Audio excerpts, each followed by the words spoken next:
Respublikamıza aid olan fikirləri müəyyən edin. Azərbaycanda əhəng daşının metamorfizləşməsi prosesi nəticəsində yaranan faydalı qazıntı yataqları əsasən iki tektonik zonada yerləşir. İlk öncə bilməliyik ki, əhəng daşının metamorfizləşməsi nəticəsində yaranan faydalı qazıntı mərmərdir. Mərmər yataqları Daşkəsəndə, Qubada və Şərur rayonunda mövcuddur və bu ehtiyatlar əsasən dağlıq ərazilərə düşməkdədir. Və dağlıq ərazilərdən hansı ərazilərdir? Müvafiq olaraq Quba, Böyük Qafqaz, Daşkəsən və Şərur isə Kiçik Qafqaz tektonik qalxmaları olmaqla həqiqətən də iki tektonik zonaya aiddir. 1. Düzgün variantdır. Daha sonra 2. Ceyran çöl Acınahır, Qobustan, Abşeron və Naxçıvanın orta dağlıq hissələrində arid denudasiyon relyef formaları və paleogen dövr süxurları yayılıbdır. Verilmiş ərazilərdə həqiqətən də arid denudasiyon relyef formaları mövcuddur. Ancaq paleogen dövr süxurları mövcud deyil. Əsasən də Ceyran çöl Acınahır və Qobustan, Abşeronda. Çünki bu ərazilərdə neogen dövr süxurları üstün formada yayılıbdır. Daha sonra ikinci variantımız yanlışdır. Azərbaycanda ovalıqlar ümumi ərazinin 42%-ni təşkil edib, 18% isə dəniz səviyyəsindən aşağıdır. Bəli, həqiqətən də Azərbaycanda ovalıqlar 0-200 metr olmaqla 42%-dir və ümumilikdə də onu bildirək ki, 18%-nə dəniz səviyyəsindən də aşağıdadır, yəni 0 metrdən aşağı olan ərazilərdir ki, bu əlamətlər Azərbaycana aid hesab etmək olar. Quba, Qaflanqala, Qaraquzey, Güney silsilələri Böyük Qafqaz tektonik zonasına da yerləşib, Yura və Tabaşır dövrləri süxurlarına əhatə olunubdur.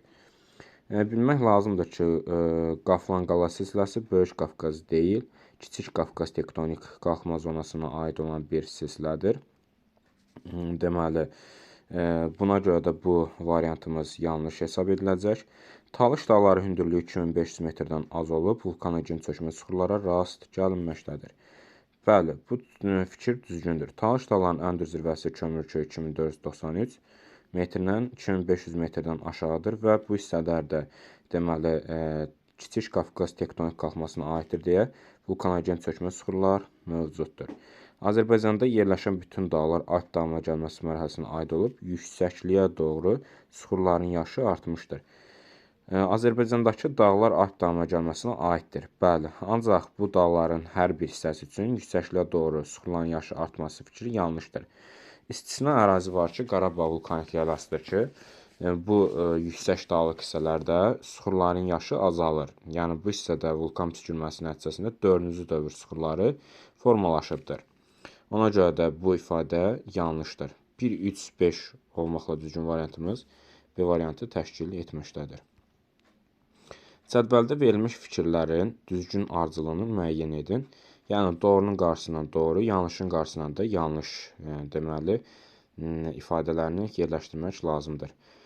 Daş-Duz, Abşeronun şorsulu göllərində yerləşib, kimya sənayesində istifadə olunmaqdadır.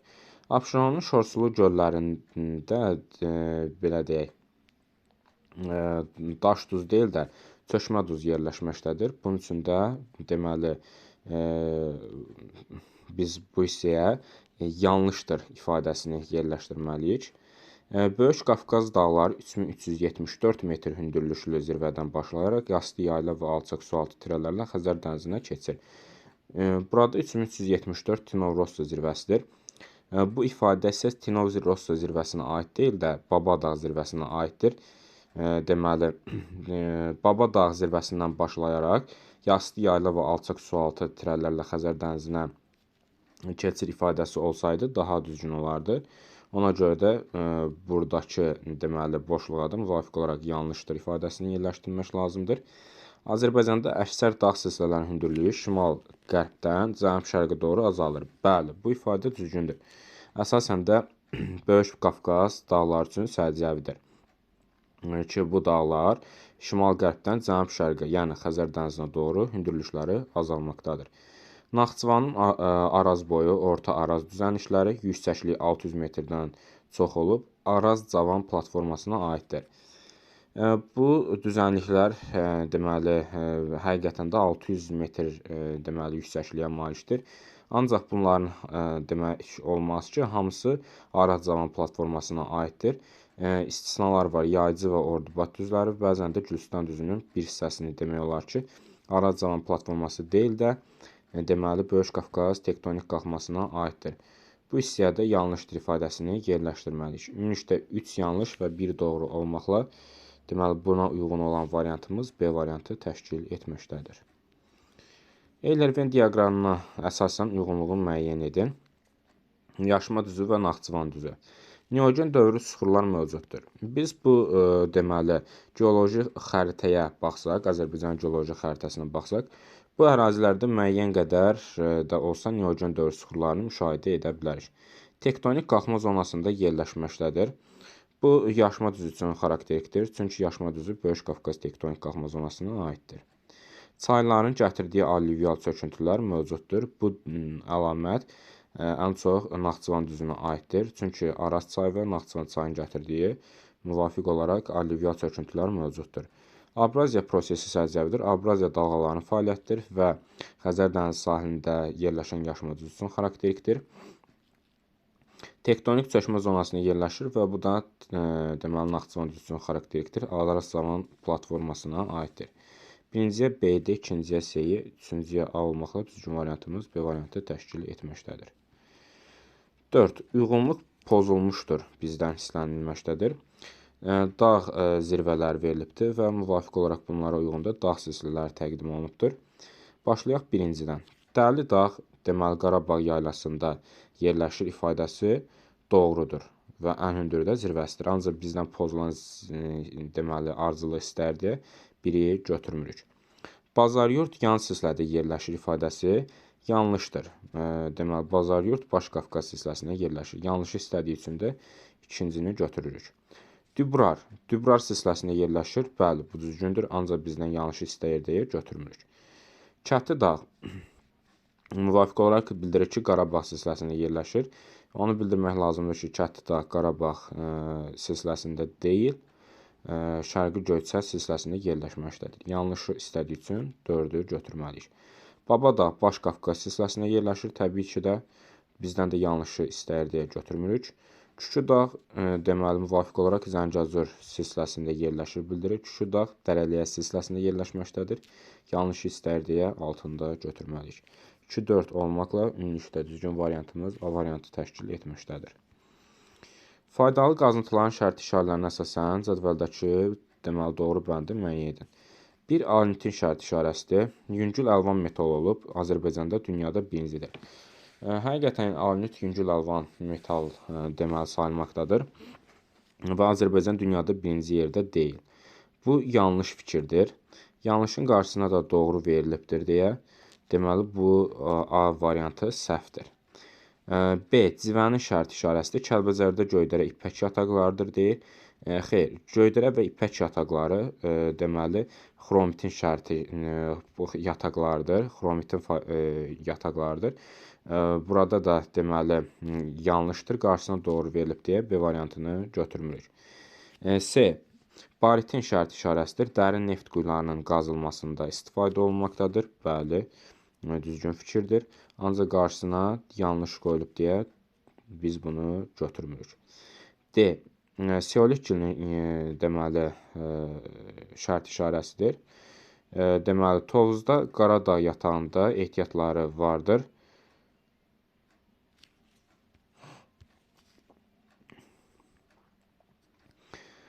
Buna deməli doğru deyə bilmərik. Çünki Tovuzda Qaradağ deyil də Ağdağ yatağında mövcuddur. Seolit ehtiyatları. Bu yanlışdır. Qarşısına da yanlışdır deyə uyğunluq gözlənilibdir. D variantı düzgündür. Y variantına da baxaq. Y variantı deməli Qazaxda daş salahlıda bentonit şərt işarəsidir və o da davamlıdır, qəlib kimi istifadə olunur. Bəli, düzgün fikirdir. Ancaq qarşısına yanlış qoyulub deyə uyğunluq pozulubdur. Düzgün variantımız D variantı təşkil etməkdədir. Kəsmə yüksəklik 300 metr olarsa, Azərbaycanda hansı silsilələrin maksimum hündürlüklərinin təsvirində eyni sayda horizontaldan istifadə olunmaqdadır? Bunu müəyyən etmək üçün ilk öncə biz bilməliyik ki, bu silsilələr və yaxud da zirvələr bir-birinə yaxın hündürlükləri olmalıdır. Təqrib olaraq hündürlüklər bərabər olmalıdır. Digər yol isə verilmiş zirvələri hündürlüklərini bölmək lazımdır 300-ə. Məsəl üçün, Dərələyəz silsiləsinin ən hündür zirvəsi Kükü dağıdır. 3120 metrdir, yüksəkliyə malikdir. Bunu bölürük müvafiq olaraq kəsmə yüksəkliyə və buradan alırıq ki, deməli, Dərələyəz silsiləsində ümumilikdə 10 dənə kəsmə yüksəklik var.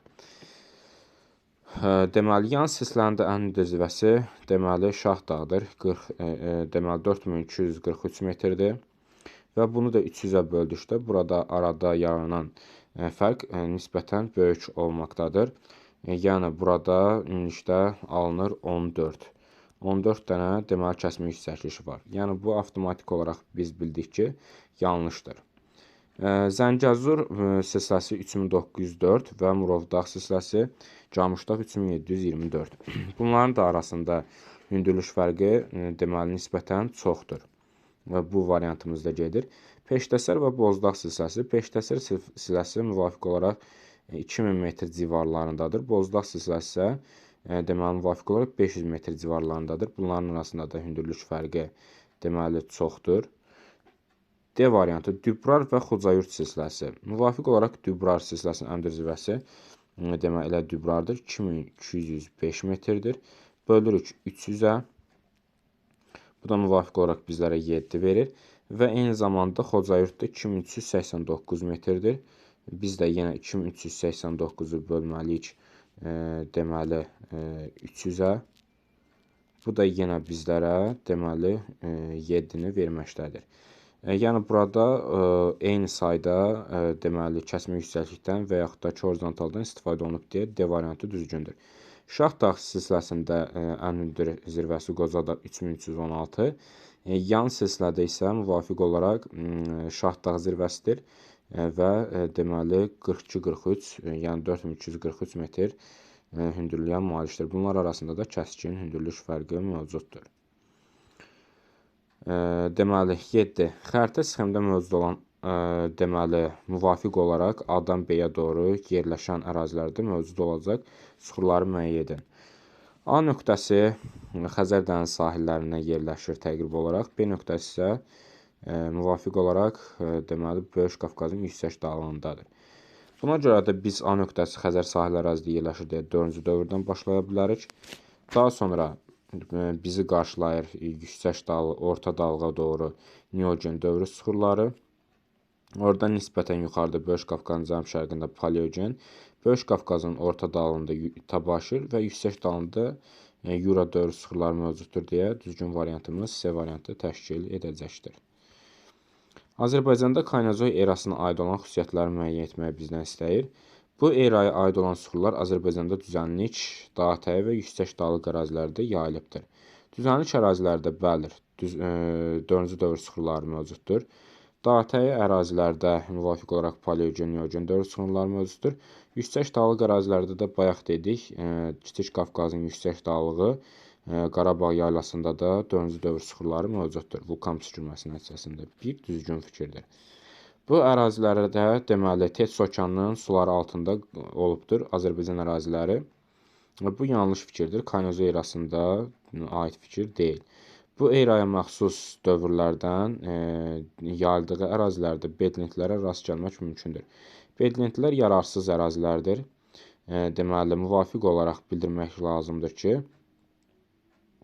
deməli Qobustan, Abşeron, Ceyran, Sulacınahur və Naxçıvanın orta dağlıq ərazilərindədir və burada da müvafiq olaraq Paleogen və Neogen dövrlü süxurları yayılıbdır.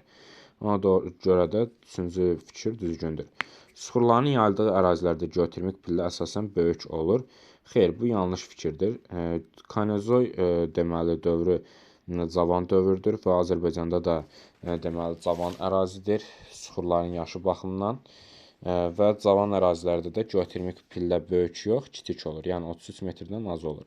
Bu dövrdə yaranmış faydalı qazıntıların bəziləri Azərbaycan ərazisinin 70%-ni əhatə etməkdədir. Bəli, Kaynozoy dövründə formalaşan deməli neft ehtiyatları Azərbaycanın 70% ərazisində mövcuddur. Buna görə də Deməli, 5-ci fikir doğrudur.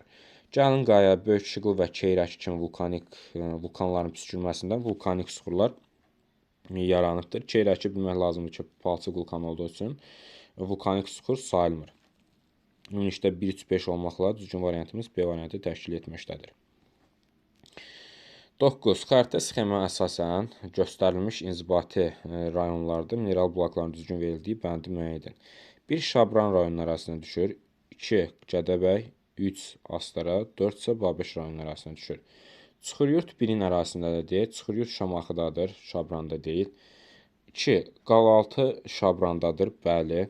Narzan Gədəbəydədir, bəli.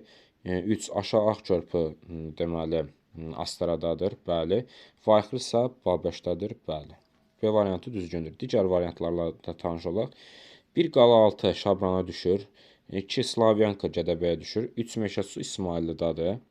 Buna görə deməli İsmaillidə yox, daha doğrusu Lənkərandadır. Buna görə gedir. D variantında 1. Bədo İsmaillidadır, Şabranda deyil. Ona görə bu avtomatik olaraq gedir.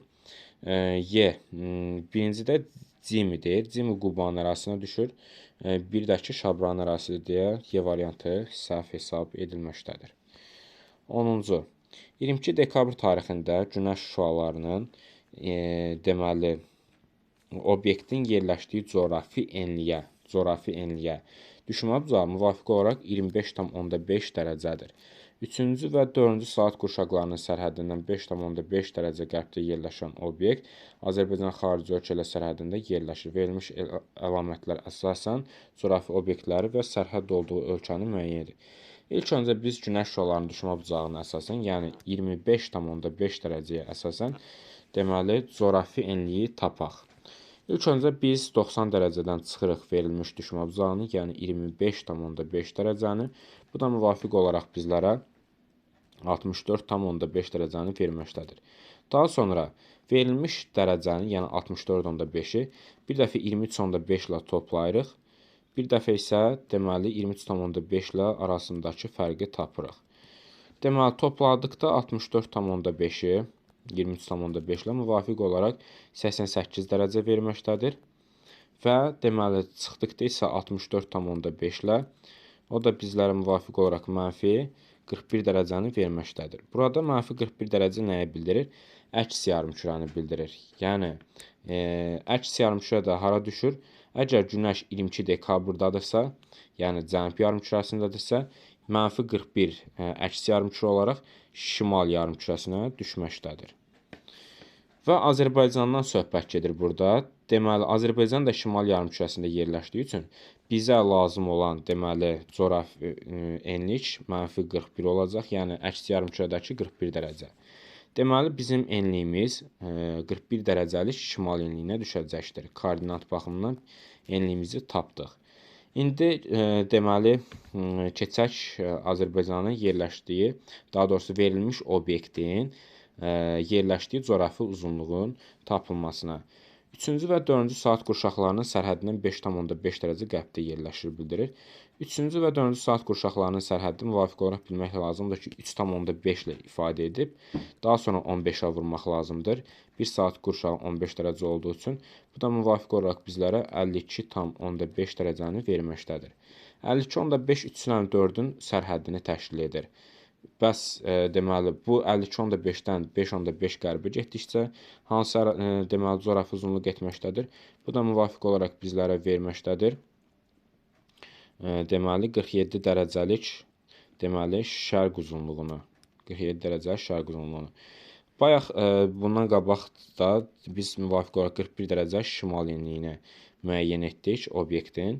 Ümumilikdə bilmək lazımdır ki, 41 dərəcə deməli şimal enliyi və 47 dərəcə şərq uzunluğu müvafiq olaraq Bazardüzü zirvəsinin ən-dür zirvəsi deməli Bazardüzünün ən-dür daha doğrusu koordinatıdır. Bazardüzü zirvəsinin koordinatıdır və bilmək lazımdır ki, Bazardüzü zirvəsi də Rusiya ilə sərhəddə yerləşən obyektimizdir. Və onu da bildirək ki, Rusiyanın ən cənub nöqtəsi Bazardüzü deməli zirvəsidir. Azərbaycanın faydalı qazıntıları ilə iqtisadiyyatı arasındakı əlaqə hansı bənddə doğru göstərilmişdir ifadəsini bizdən istəyir. Müvafiq olaraq deməli birinci bəndə nəzərə yetirək. Alüminium sənayesinin inkişafı üçün lazım olan ehtiyatlar Daşkəsən inzibati rayonunun ərazisində yerləşməkdədir. Alüminium sənayesinin üçün lazım olan alünyt təbii ki, Daşkəsəndədir və müvafiq olaraq alüminium sənayesinin inkişafına öz töhfəsini verməkdədir. Bir düzgün fikirdir. 2. Yanacaq energetika sənayesinin inkişafında mezozoy yaşlı süxurlarda yaranmış neft ehtiyatlarının əhəmiyyəti böyükdür. İlk öncə onu bildirmək lazımdır ki, Azərbaycanda deməli yanacaq energetikanın inkişafında neft-qaz əhəmiyyəti böyükdür və bu neft-qaz ehtiyatlarının böyük hissəsi mezozoy deyil də kaynozoy erasında formalaşıbdır. İkinci fikir yanlışdır. Mezozoy erasında onu da bildirək ki, yalnız Muradxanlı və Mollakənd yataqlarıdır və bunların da ehtiyatları çox da böyük deyil. 3. Daşsalahlı yatağında mövcud olan faydalı qazıntı qara metallurgiya inkişafında rolu mövcuddur. Təbii ki, daşsalahlıda bentonik gilindən istifadə olunmaqdadır və deməli bu da ki, qara metallurgiyada qəlib tökmədə istifadə olunmaqdadır. 4. Kənd təsərrüfatının inkişafında Ağdağ yatağında yerləşən qeyri-filiz faydalı qazıntıların əhəmiyyəti böyükdür. Ağdağ yatağında bilmək lazımdır ki, seolit gil yerləşir və seolit gilindən müvafiq olaraq kənd təsərrüfatında istifadə olunmaqdadır. Bəli, 4 də düzgün fikirdir. Şüşə istehsalı üçün lazım olan faydalı qazıntı yataqları Abşeronda, Şıx və Suraxanıda mövcuddur. Şüşə istehsalı üçün lazım olan faydalı qazıntı deməli kvars qumudur və Şıx Suraxanıda mineral bulaqlar yerləşir deyə 5-ci fikir yanlışdır. Azərbaycanda olan polimetal ehtiyatları tərkibində ən çox olan dəmir filizinə görə qara metallurgiya sənayesinin inkişafında xidmət edir. Deməli belə polimetal ehtiyatlarımızın tərkibində ən çox misdir, dəmir filizi deyil. Buna görə də bu fikir də yanlışdır. Deməli ümumilikdə 1, 3, 4 olmaqla düzgün variantımız C variantı təşkil etməkdədir. 12-ci sualımıza tanış olaq. Xəritə sxemi əsasən rəqəmlərə uyğun gələn düzgün fikirləri müəyyən etməyi bizdən istəyir. Rəqəmlərimiz müvafiq olaraq deməli 1 Ceyrançöl Acınoğurda, 2 deməli müvafiq olaraq Qarabağ vulkanik yaylasında, 3 Ordubadda, 4 deməli Naxçıvan orta dağlığında, 5 isə Qobustan Abşeronda. Neogen dövrü süxurları yayılıb qış otlaqları kimi istifadə olunmaqdadır. Bunlar içərisində deməli ən belə dəqiq olan ərazi deməli müvafiq olaraq Ceyrançöl Acınoğur alçaq dağlığıdır ki, qış otlaqları kimi istifadə olunmaqdadır. Deməli birinciyə A variantı götürə bilərik. Daha sonra ikinci paleogen dövr süxurları yayılıb gilli süxurlar külək və sular tərəfindən eroziya nəticəsində yaranmaqdadır. Deməli, bu fikir Naxçıvan orta dağlığı üçün səciyyəvi ola bilər. Ən yaxın variant budur. 4-cüyə B götürə bilərik. Vulkanogen effuziv süxurlar və hündürlüyə doğru süxurların inversiyası mövcuddur. Bu fikir deməli Qarabağ vulkanik yaylasına aiddir, yəni ikinciyə aiddir. Deməli, müvafiq olaraq ikinciyə də C. Daha sonra neogen yaşıl süxurlar üstünlüyü olub salza və breksiya deyən kimi birbaşa avtomatik olaraq biz bilirik ki, deməli Qobustan alçaq dağlığı üçün səciyyəvidir, 5-dir. 6. Akkumulyativ relyef formaları mövcud olub tektonik qalxma zonasına aiddir. Deməli 3-cüyə də ki, Y uyğundur. Yəni Ordubad düzüdür. Burada akkumulyativ relyef formaları səciyyəvidir və Böyük Qafqaz tektonik qalxma zonasına aiddir. Ona görə də deməli birinciyə A, ikinciyə C, üçüncüyə Y, 4-ə B, 5-ə D olmaqla düzgün variant D variantıdır. 13. Azərbaycan ərazisi ilə bağlı doğru olmayan fikirləri müəyyən edin. Tektonik qalxma zonalarında düzənlərin yerləşmə ehtimalı mövcud deyil. Xeyr, bu yanlış fikirdir. Çünki bəzi düzənliklər var ki, məsələn, Yaşma düzü, bayaq bildirdik, deməli, Yaycı və Ordubad düzləri tektonik qalxma zonalarında yerləşir. Və bu da ki, deməli, birinci variantın yanlış olmasını gətirib çıxardır. Bizdən də olmayan istəyir deyə biri götürürük.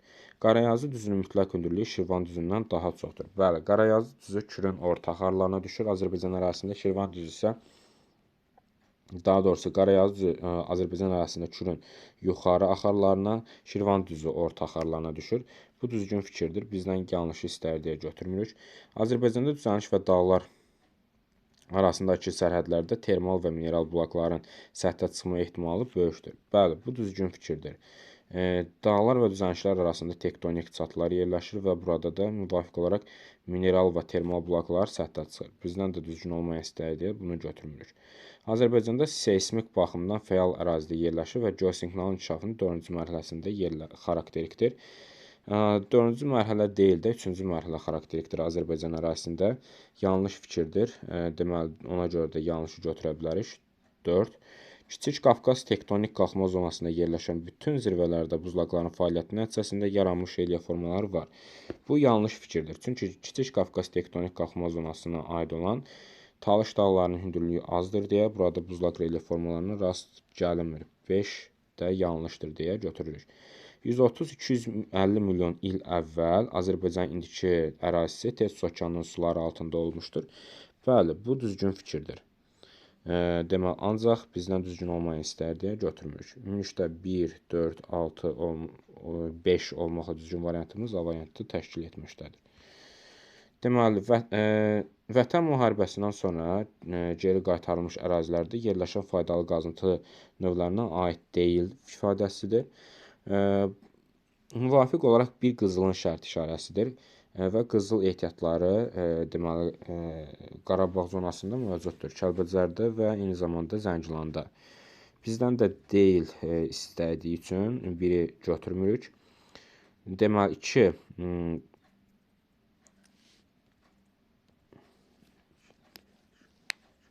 Gipsin şərti işarəsidir. Gips deməli ehtiyatlarda Ağca kənddədir, Goranboyda. Yəni bu da Qarabağın ərazisinə düşmür. İşğaldan azad olunmuş torpaqlara aid deyil. Deməli buna görə də deyil deyə 2-ni götürürük. 3 perlitdir. Keçəldağ, Kəlbəcərdə mövcuddur. Deməli aid deyil istədiyi üçün 3-ü götürmürük. 4 yanar şistdir. Yanar şist ehtiyatları Qobustanda mövcuddur, İsmayıllıda, bir də Quba Xaçmazda mövcuddur. İşğaldan azad olunan torpaqlarda mövcud deyil. Ona görə götürürük.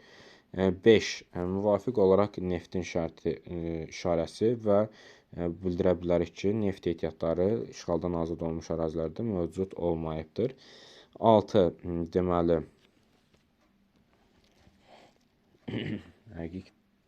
müvafiq olaraq deməli 6 əqiqin şərt işarəsidir. Əqiq isə Qubadlıda deməli Eyvazlı yatağında mövcuddur deyə deməli 6-nı götürmürük. Ümumilikdə Qarabağda olmayan, yəni işğaldan azad olunmuş ərazilərdə olmayan şərt işarələr 2, 4, 5 olmaqla A variantı təşkil etməkdədir. Əlicançay və Gilançay arasında yerləşən düzənliyi və yerləşdiyi tektonik zonanı müəyyən edin. Ümumilikdə Azərbaycan fiziki xəritəsinə fikir versək, Əlicançay və Gilançay arasında yerləşən düzənliyimiz yaycı düzüdür. Bu da ki, yaycı düzü bayaq da bildirmişdik yuxarıdakı testlərdə Kiçik Qafqaz tektonik qalxma zonasına aid edilməkdədir. Ona görə də düzgün variantımız B variantı təşkil etməkdədir. Bugünkü testlərimiz bu qədər. Dinlədiyiniz üçün təşəkkür edirəm.